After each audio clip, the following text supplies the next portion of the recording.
விற்பனைக்கு அல்ல அந்த நோன்பு. சகோதரிகளே, ஒரு நிமிஷம் ஒரு கேள்வி.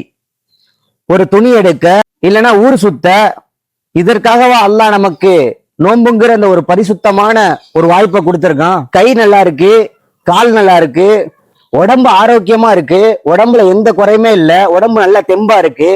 ஆனா இந்த உலகியல் தேவைக்காக நோன்பை விடுறது ஒரு சாதாரண விஷயமா உங்களுக்கு தெரியுது. நம்மளோட ஈமான நாமளே குறைச்சிக்கிற மாதிரி உங்களுக்கு தெரியலையா?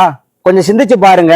மார்க்கத்துல பயணிகளுக்கு சலுகை இருக்குதான், ஆனா அந்த சலுகைகளை உங்களுக்கு பிடிச்ச மாதிரி மாத்திக்கிறங்கிறது மிகப்பெரிய தவறு. அல்லாஹ் சொல்றான், நோன்பு எனக்குரியது, அதற்கான கூலிய நான் தர்றேன் அப்படின்னு அல்லாஹ் வாக்குறுதி கொடுக்கிறான். ஜவுளி கடை வாசல்ல நிக்கிற நேரத்தை விட அல்லாஹ்வோட அந்த பெருங்கூலி முக்கியம் இல்லையா? ஏன் என் நோன்பை விட்டுட்டு ஊர் சுத்தின அப்படின்னு அல்லாஹ் கேட்டா, நான் ஜவுளி எடுத்தேன் அப்படின்னு ஒரு காரணமா சொல்ல முடியுமா? நான் கோபத்துல சொல்லல, என் சகோதரிங்க நஷ்டப்பட்ட கூடாது அப்படிங்கிற ஆதங்கத்துல சொல்றேன்.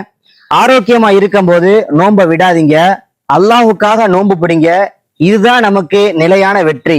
இந்த மாதிரி யூஸ்ஃபுல் வீடியோவுக்கு என்னை தவறாம ஃபாலோ பண்ணி வச்சுக்கோங்க. வீடியோ பாக்குறீங்க, ஃபாலோ பண்ணாதான் உங்களுக்கு அந்த வீடியோ வந்துகிட்டே இருக்கும். இன்ஷா அல்லாஹ். அஸ்ஸலாமு அலைக்கும் வரஹ்மத்துல்லாஹி வபரகாத்துஹு.